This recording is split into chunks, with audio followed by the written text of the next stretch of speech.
Thank y'all, everyone, for coming and attending today. I myself am Dr. Michelle Hardy. I am the TA Training Program Manager for the university here in the CTE as well. And Casey Carroll is an instructional designer here in the CTE. So hopefully, if you don't know us, you will learn about us and maybe use us in the future. That's our job, is to help y'all out in whatever way we can. And I know y'all are here because of the need for engaging your students. You may be struggling. You may find your students just really completely disengaged and disconnected. And that's an issue that everyone is struggling with. So good for you for being here. So we're going to talk about what the aspects of engagement and motivation are. What is it that's actually going on? And then why? Why is it that students seem to be or are more disengaged? And then what we can do, what you can do in your teaching strategies and other things that you can do to help re-engage your students. And we've got lots of resources to show you along the way, and happy to discuss this more afterwards. Hi, everybody. So just to get us started, we want you to start thinking a little bit about either yourself or your students or just people in general about what are some factors that might impact a person's engagement or motivation. So we'll be talking, if you're not really sure, then we'll be talking about this today and also some ways to kind of address these things. But if you want to kind of make some notes to yourself or put some of your answers into the chat, what are some things that impact engagement and or motivation? All right, so y'all touched on several things. It turns out that when you really start kind of digging into the factors that do affect engagement and motivation, there is a lot. And as you can see, it's a broad array, which I've kind of grouped into 3 different categories. So what's related to the student themselves, what's going on with them. So as y'all mentioned, fatigue, the person mentioning hunger, it's lunchtime, understood. Anxiety about the future, pandemic-related trauma. This is an important topic, and I'll touch on this in just a moment. What we call a fixed versus growth mindset. You may have heard about this before, but this has to do with how you motivate students and what their mindset is coming into it and how you can help change that. First-gen students, perhaps, maybe they feel like they aren't able to do this, their actual capabilities, and extrinsic pressures, whether it is, as you mentioned, parental issues, and then even just age and maturity can be an issue with engagement and motivation. The second category is related to academia. As y'all talked about, the relevance. Is it a course that they're required to take, majors versus non-majors? Their attitude towards learning, has it always been easy for them?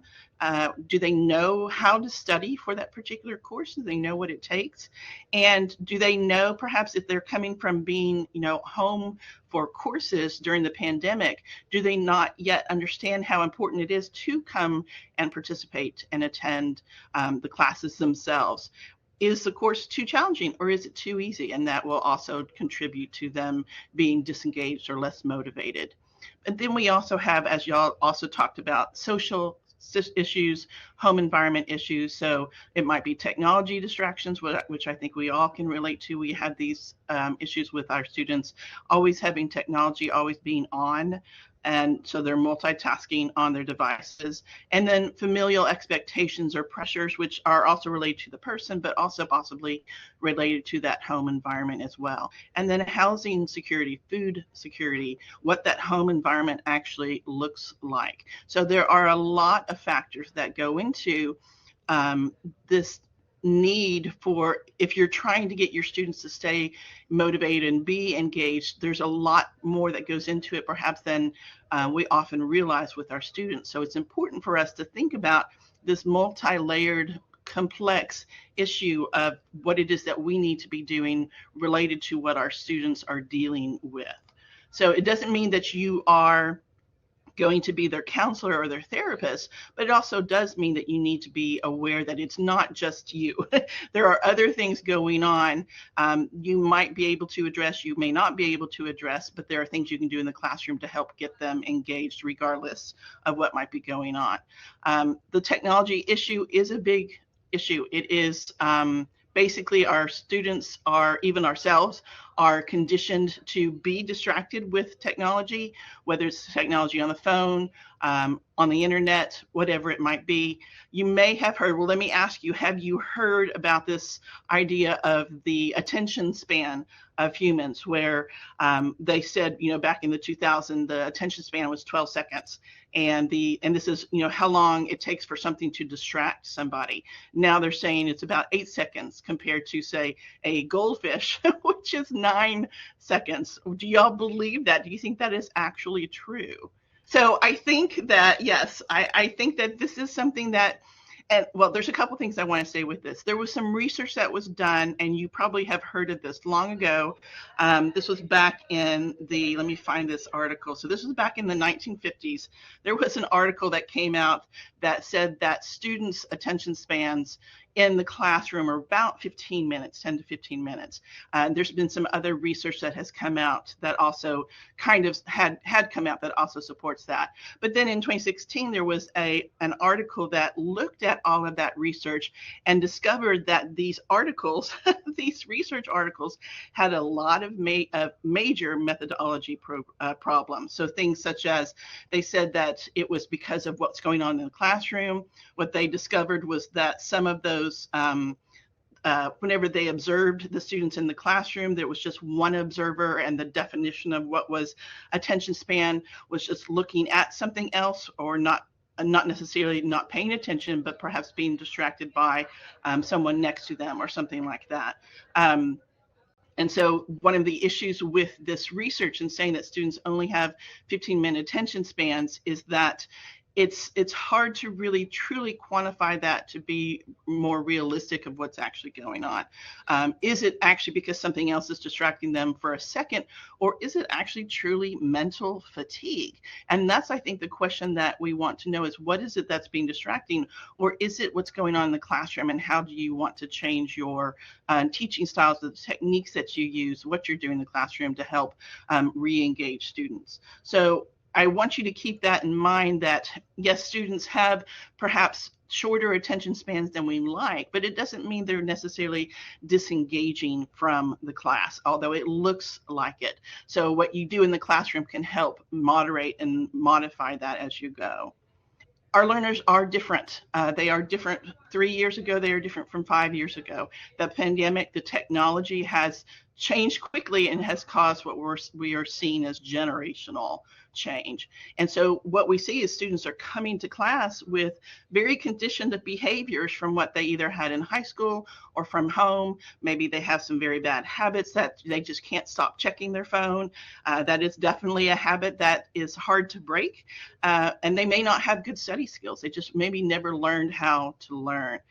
They do have, and this research shows that our students have greater anxiety and fear of failure, and they don't have as much confidence in themselves and in the future that they're seeing happening right now.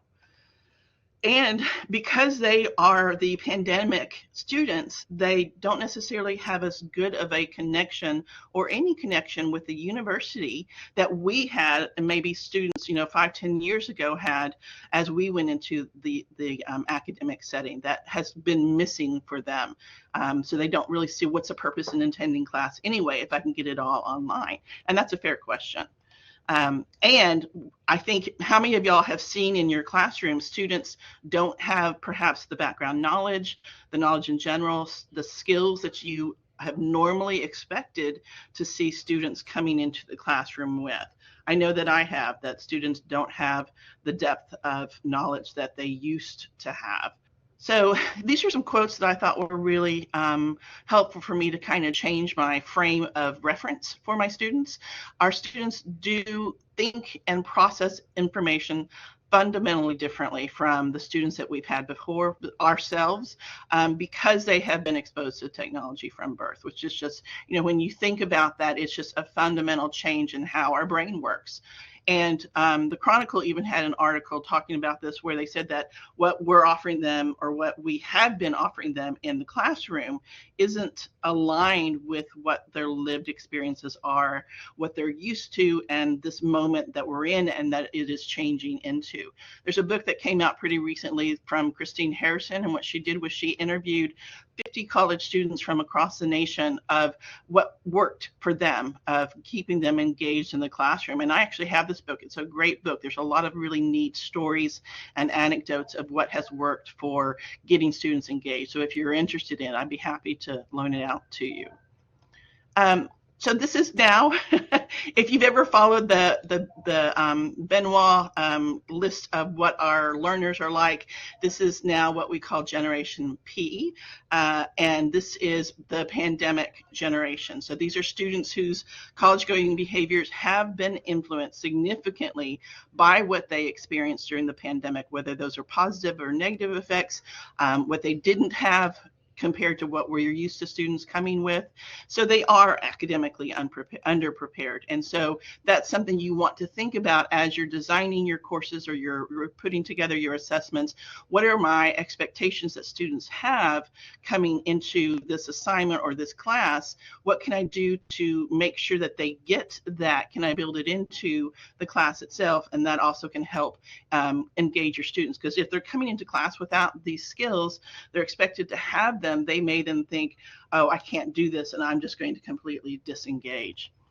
They do still have high expectations and standards for having connected digital experience, and I think that a lot of instructors have been moving towards that in some way.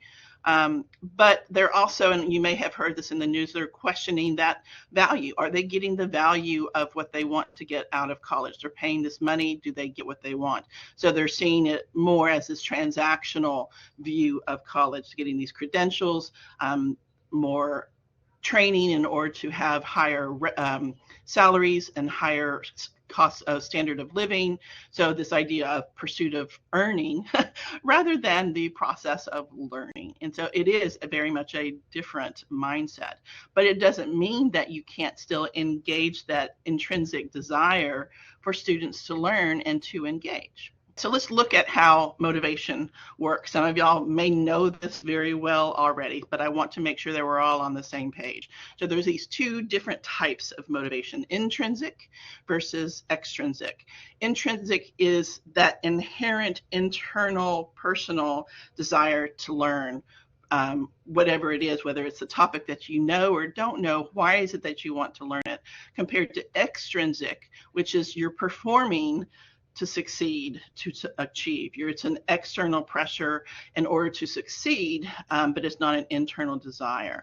So for example, intrinsic types of motivations are, it's relevant to you, or you want to be a master in that particular topic, and you just love to learn, or perhaps it has a lot of meaning to you. So those are types of intrinsic motivators.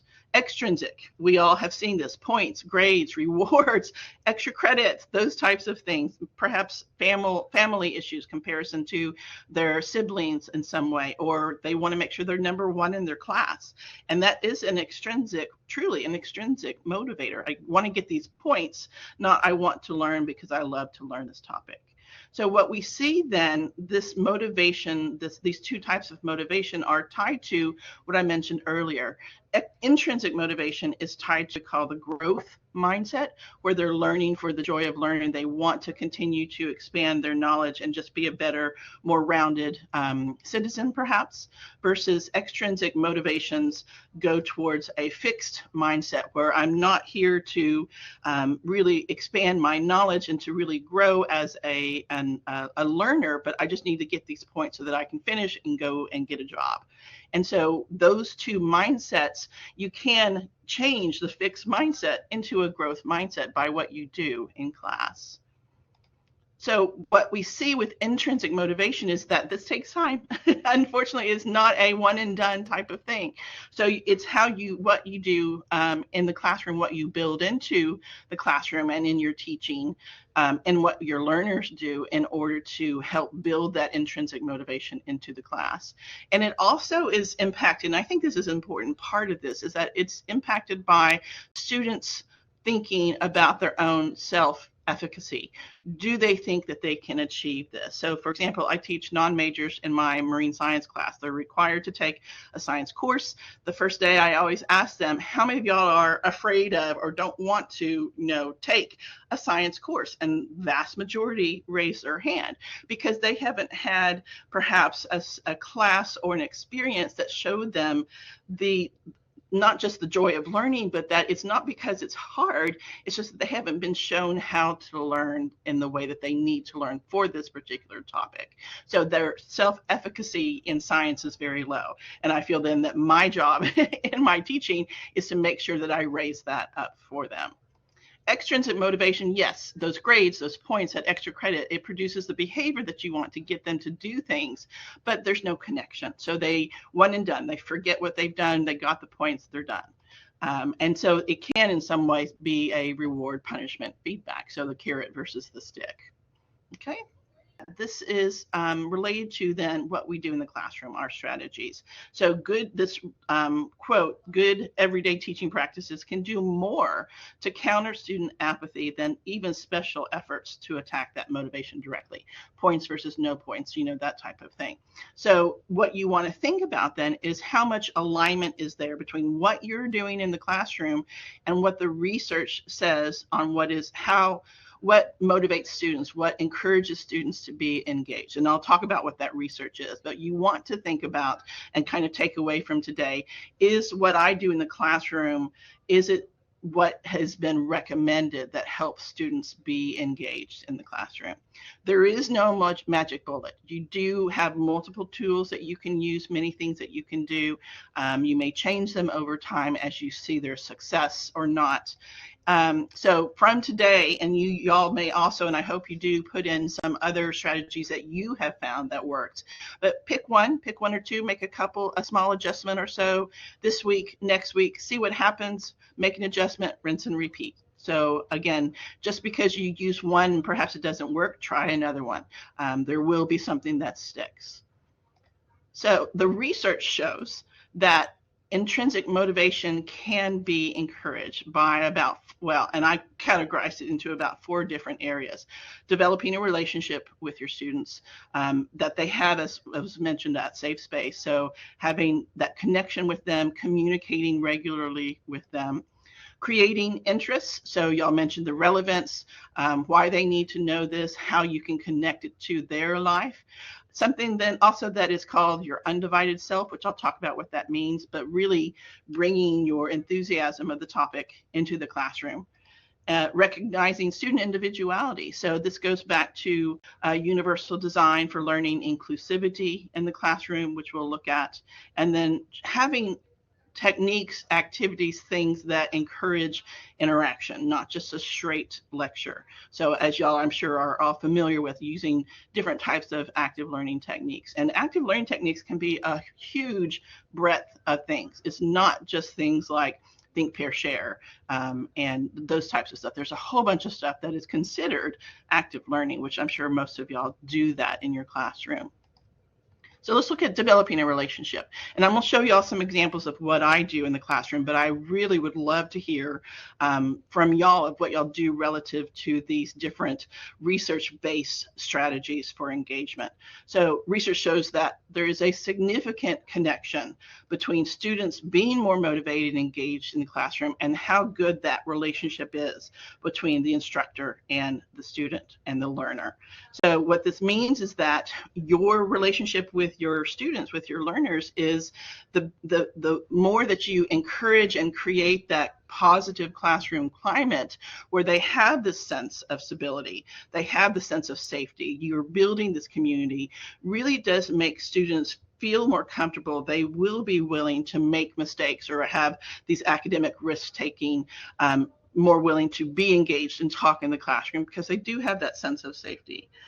Yes, absolutely. So building a community is a foundation of engagement. You don't really have engagement without that community.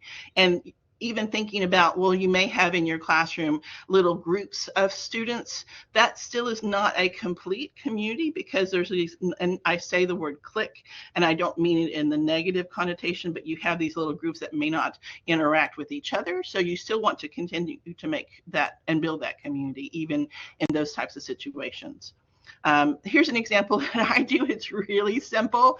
After my first exam for my marine science students, excuse me, I teach honor students, but I do this with my other students as well, especially when they do really well. But after the first exam, again, they're non-major, so they've just taken their first college science exam. And so I give them a sticker. It's a little vinyl sticker, and I'm marine science, and so that first exam is on geology. So I give them the sticker that says, "You rock." Y'all, they love it.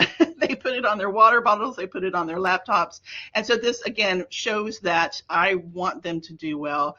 I see that they're doing well. I'm calling it out that they are really improving their learning and being more, helping them be more engaged with the classroom. I can send y'all at sea is wonderful. So students want those instructors who have, yes, high expectations, but then recognize it and say, job well done, y'all. I'll remember also when I did my postdoc I did a postdoc up in New Jersey, and I still remember it just to this day. And this is where I got this idea of my advisor at the time. We were talking about something. I had presented this data to her at this time, and we were looking at what the data looked like, and she was like, "Well done." And it's not that I hadn't heard that before, but it really hit me of how impactful that was to me and to what I was doing, and that I wanted to continue to do well, not because I wanted to hear that, but that I saw that, oh, I can do this. So even those little things have such an impact. So what you want to think about is, and this was a quote in one of the research articles that I read, and so think about this. What kind of relationship do you have with your least motivated students? And that can really help you to kind of reframe what else you might need to do. So you may have a lot of other engaged students, but there's still one or two that are not. So thinking about what else can I do, or how might I shift things to help also engage them. Commented in the chat, shared my teaching philosophy, greatly changed the relationship quickly. Oh, that's such a great idea. They knew my goal was to assist them to learn expectations of me and them. That is a wonderful idea, because it really does show your students, this is why I do what I do, and this is my connection with students is what drives me in my teaching philosophy. Great idea. So these are some ways that I do this in my classroom. I always have what I call a housekeeping slide. This helps keep them on track. That lets them see that I'm wanting to make sure that they stay connected with the class and they're progressing the way that they need to. The other thing that I do that in my opinion, this really helps with my classes is, yes, I send them emails, of course, but students are not as connected to emails as we are, as instructors are. And whether that's good or not, that's nothing that we can contend with, except what else can we do? And so what I then do is with my classes, my marine science class, I set up a class group me. And so students then can, basically it's just like a text. It pops up like a text on their phone. They're on their phones anyway. They're more likely to see that text than they will go into their email account and read the email. So this has worked very well for me. You can also do this in Teams. Remind is another app that you can do that. So this is something that you might want to consider.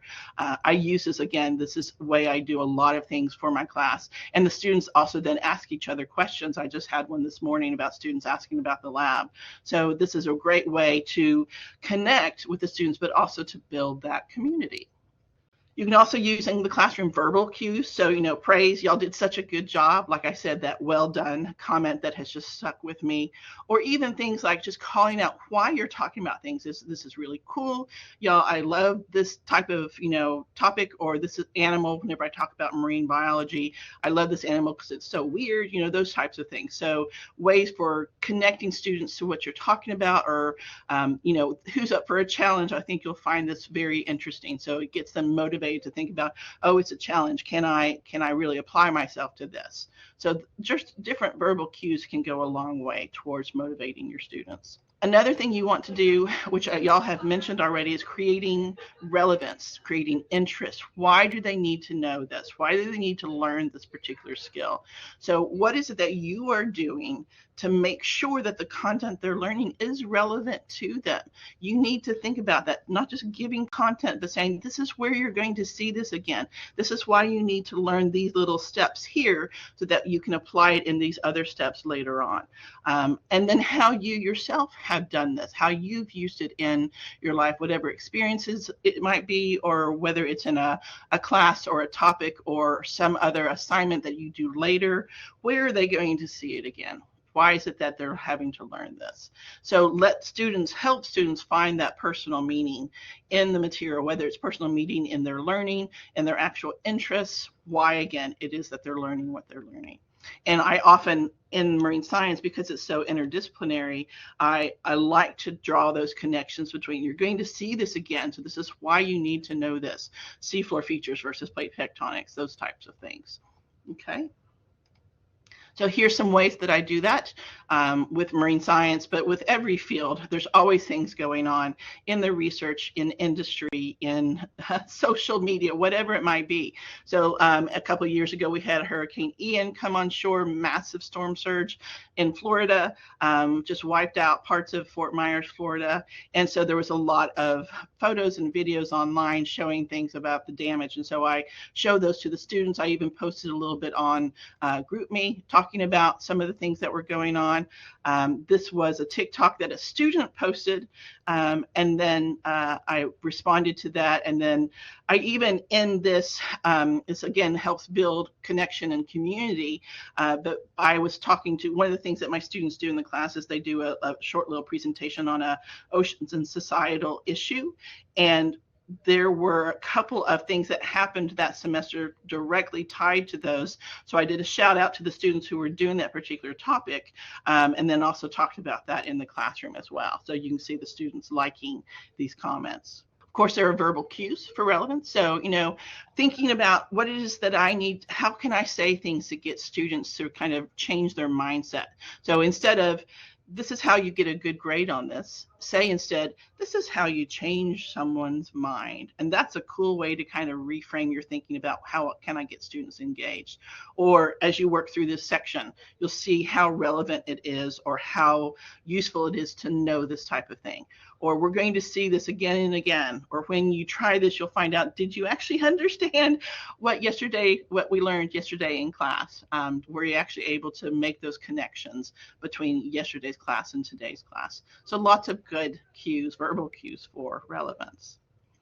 So second part of creating interest for getting students motivated is something that's called your undivided self. This comes from a book by Parker Palmer. It's a couple decades old, but it is still very, very relevant. It's actually a really wonderful set of essays, and the book is called The Courage to Teach.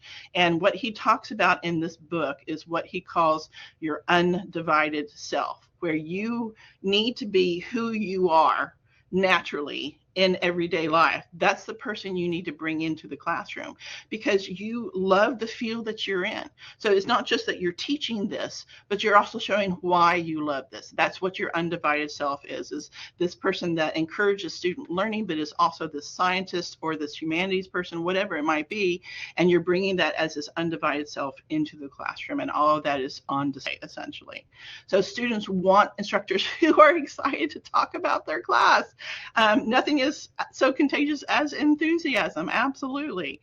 So saying things like, as y'all mentioned, how they've seen this or where they will see this. So talking about where you've done this in your own experiences, storytelling is so powerful in encouraging engagement and this idea of why it's important.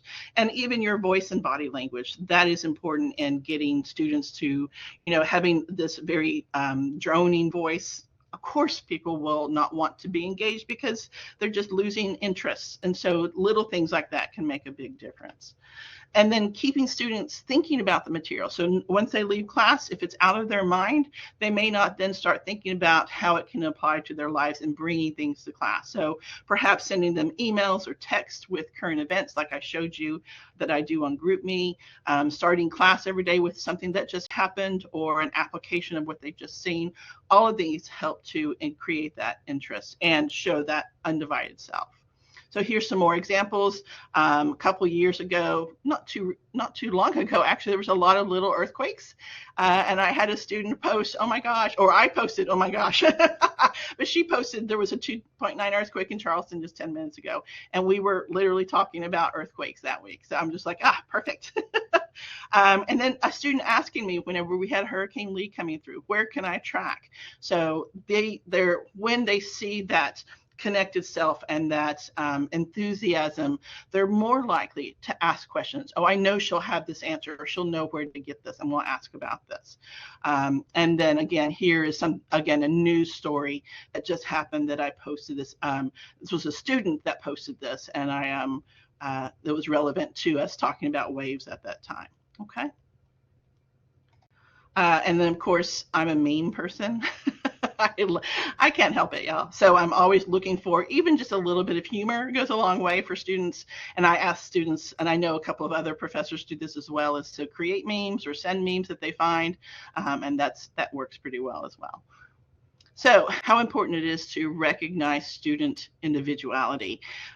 Your students are completely different from who you are, obviously, from your experiences, from even considering just aspects of them that you had no idea that students have experienced or can bring into the classroom. So they have these stories, they have these things that they can draw from that you may not have that experience that will help benefit the classroom, these different perspectives. So help students know, again, going back to that, building that community, letting them know that they are valued members. You want to hear those stories.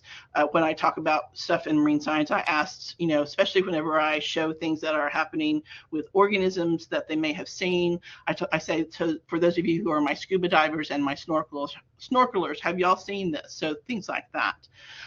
So it's important that you do learn the names, although I recognize more than about 50 is hard to do, but there's lots of different ways that you can have them have like name tents in front, or learn just a couple, 3 or 4. They've shown how even just knowing a few of them, all of the students feel that they're part of the community.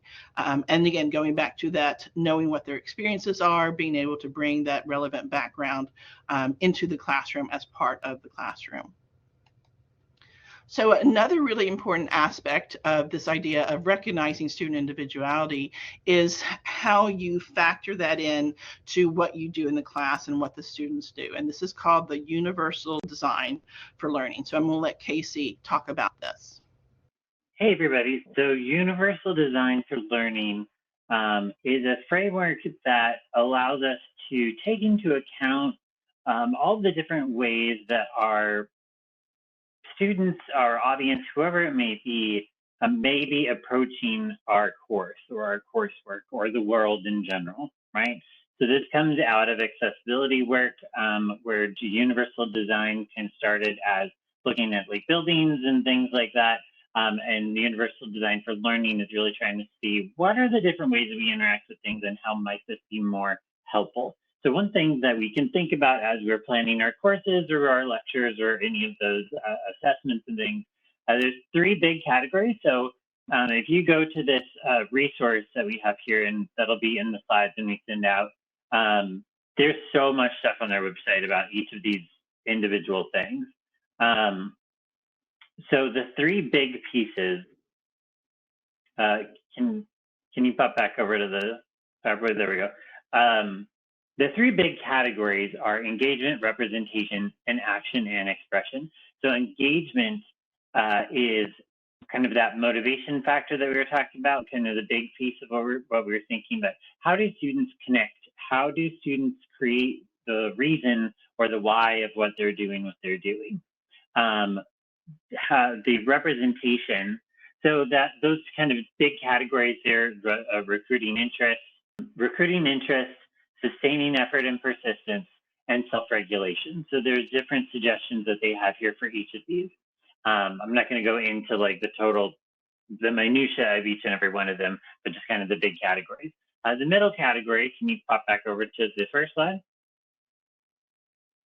Is multiple means of representation. So this is how are you giving students information. And so this is really, I usually think about this as the instructional materials section, right? So how are you presenting your lectures? Are you giving them videos? Are you giving them readings? Are you giving them, what are the different ways? So one is perception. So essentially the way that they're taking in that information. So some students are going to be more comfortable, or some students may have they might be better at processing auditory information than written information. They may be better at processing visuals, all of that. So we have perception, language, and symbols similarly. So I love this little language section too. It helps us be very cognizant of what we're doing and giving to our students, because most of us are experts in our field, or at the very least, expert in the class that we're talking. So sometimes we'll throw out jargon and vocabulary without bothering to define it. So these are things that we can use to help prepare ourselves to better meet everybody where they are as well, right? So engagement is the more kind of philosophical, right? Of the why are we here? The representation is mostly what we're giving to students. The action expression is what we're asking students to do, right? So how are they going to be demonstrating these things? And so there are different ways that we might be able to provide for physical action, right? I've heard examples of like psychology professors that will have students kind of get up in class and practice things and move around. Expression and communication is kind of how, especially we're asking them to communicate with us, and this can be their fluency, they're demonstrating to us their level of comprehension, and then also just how we're asking them to communicate in general, right? So if we're always emailing with our students, sometimes students have difficulty expressing themselves through email, and sometimes it's easier for them, and sometimes maybe it's for us too, right? Because you count for all of these things. Maybe a face-to-face discussion is easier, or maybe that's really intimidating to your students, and maybe they would prefer email. And then our last category there is executive functions, and so something that's really go into how are we, and we can build some of this into our courses as well. How are we helping our students? And this one particularly for the issue of engagement and motivation, how are we helping our students with appropriate goal setting for the course? How are we helping them with time management, right? Like maybe that's not fully our responsibility, but maybe it is, right? Like if you start the course and you say, in 3 months from now, turn in a paper, and you don't do anything else with them or help them map that out, do you know how to write a paper? How many types of papers are there, right? So being able to use all of this information to make sure that we're being as transparent as possible for our students. Going on to the fourth level or the fourth area of research, this gets into what you're doing in class. And y'all, as I mentioned, probably are doing active learning exercises, but I want y'all to kind of step back and think about why we should be doing this, aside from the fact that research shows that it helps students learning. Looking at this list here, which of these would you rather attend? A streamed or a live music concert? Although the sound, maybe my ears hurt sometimes. Anyway, a live musical or an adaptation to screen, or a football game at the stadium versus watching it on TV? Of those, let me ask you, what is the difference between those? What's the difference between a live and recorded event as listed here? So yes, that energy, the synergy of being part of that experience. And so you want that to happen in your classroom. You want to help students get and, really be motivated by your passion for the subject, really have that emotional buy-in. And that can be done through the activities, the interactions that you have students doing in class. And that comes into play again with helping to encourage the connection and encourage the community. And then getting that, just like Austin said, getting that automatic, that immediate feedback that then keeps them engaged and motivated. So to do this in your classroom, you want to do things such as active learning and just different types of things that you do to keep students engaged. So they want that variety of approaches to teaching and learning, not just lecture in and out, one and done type of thing. So keeping in mind, one way to really keep this in mind for yourself is if the student can find this on YouTube, why are they there? And that's a really fair question. And so the experiences that they do in the classroom, whatever it might be, helps to get their brain active, get them thinking, processing it as they're going through the material instead of cramming for the exam or the project or whatever the night before. That's not learning. So you want to make sure that your class time with them and their time in the class and with the other students in the class is a more valuable use of their time. So they're actually getting the information, learning, processing it, working with it all at the same time. And that's a very valuable, efficient use of time. So there's lots of different ways that you can do this. You can use this multimodal approach that's connected to the UDL model, but in not just the assessments themselves, the things that you do, but the content as well. So making sure that the medium of the content that you're using, whether it's, a PowerPoint or videos or in-class discussions, whatever it is the best way to support that content. So some are better than others for how you present material or how you engage students with that material. So you need to think about what techniques that you're doing in the class, that the students are doing with their learning, are best for what it is that you're trying to get them to learn. Not just learning, not how it's presented, but what's happening inside the learner's head. So you're doing what needs in the classroom, you're having the students do what needs to be done to best learn what you want them to learn. This is an activity that I do where at the beginning of the semester where students, so the second day of class, and students are learning from the very beginning how the Earth's surface formed, atmosphere, and oceans. And so I've talked about the different steps. Then I have them meet somebody and go back and say, they work in pairs, and on an index card, they then write the steps of it. But, to make it a little bit more synthesis type of thing, they can only write a one-word sentence. So things are like accretion and cooling and outgassing and rainfall. And so it helps them to start talking about it, really processing it in their own words in order to be able to achieve do this particular assignment. There are, of course, the think, pair, share is a very common active learning activity, but it's not just that type of thing where they think, they pair up, and they share what they wrote. There are tons of variations on that, and these are two that I've used before. One of these is called the 60-60-30-30, where you have them pair up, and so like something that's pretty complicated, like the process of the El Nino atmospheric ocean climate phenomenon. So they pair up, one person has 60 seconds to start explaining it. The second minute to 60 seconds, the second person then continues, and then there's a follow-up with 1 and 2, and then you have them group into 4 and figure out where their answers were and see if they could answer them, and then follow up for the end class regroup discussion of the entire class to finally answer those questions. That works really, really well. Very active, very engaging class with that. Or you may do something what's called a gallery walk, where you have big post-its on the wall or you have it on the whiteboards. You have these major topics at each station, and each group of students, 3 or 4, depending on how big your class is, rotate around to each of those stations. They have about a minute at each station to put down information about each of those topics, but they can't write anything down that's already there. So there's tons of these variations out there. And I'm going to give you all some resources in just a second to show you where to look for these, how you can modify these on your own for your own particular context of how many students you have, what type of class it is. I'm going to show you all that in just a second. Discussions are active learning. They're a wonderful way to learn particular types of information or ways of thinking and ways of really getting at the material. So one way you can do this to build the community, really engage the students from the beginning, is doing things like, let's get them started talking in the first place. Here's a list of stuff. What would you add to it? What would you remove from it? What do you disagree with? Why is it ranked in this way? So here's a couple of examples I found where, these are actions that every nurse needs to know how to do. Do you agree with that? What would you put in one position versus another? 17 things I believe in business, or 100 years, the best 100 novels.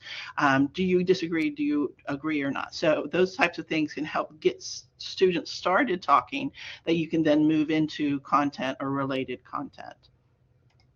Here's an example of a multimodal type of activity I do in class with my students. It's a case study, but it's also a problem-based type of activity. So they have to watch a video. They watch a couple of videos, and this is from my spring 2020 pandemic, but this is a good example because they still do it this way. So they watch a couple of videos, they watch it in their groups, and then as they watch it, they're looking for hazards related to earthquakes. This was a real earthquake that happened in 2011 in Christchurch, New Zealand.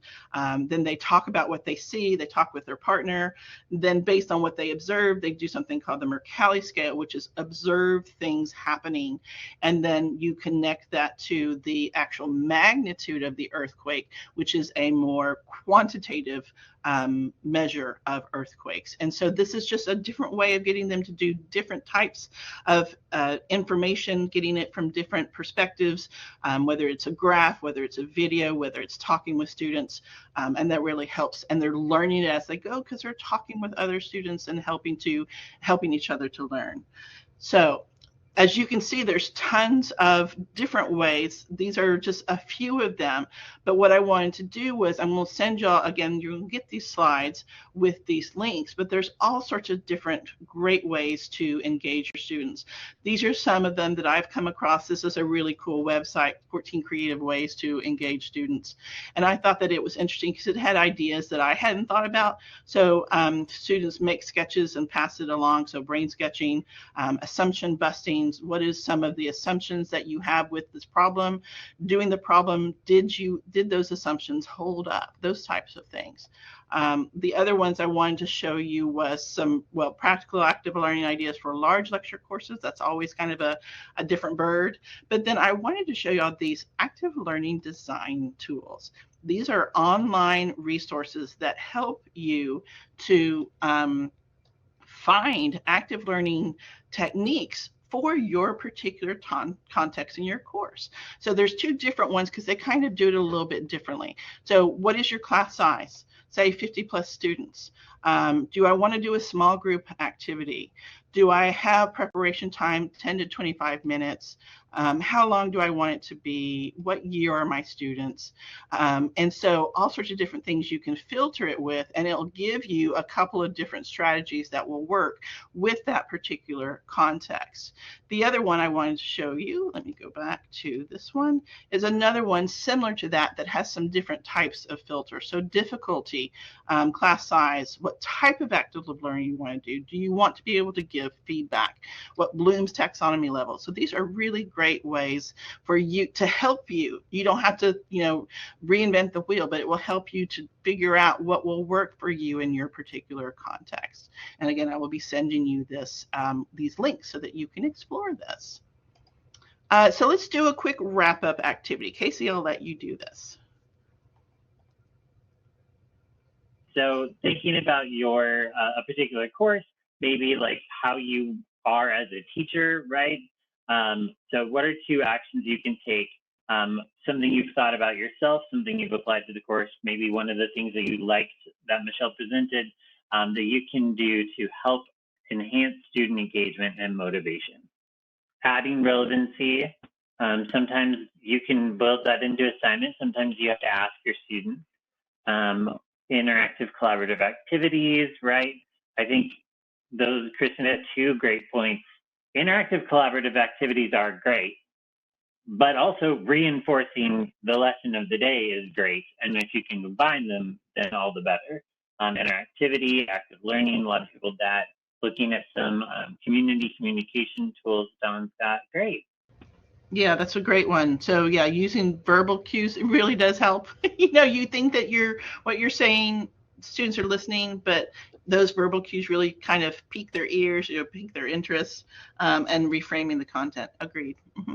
And that goes to like something that I find myself talking with instructors about a lot in all contexts of instructional delivery is being conscious and purposeful about the actions that you're taking, Mm-hmm. right?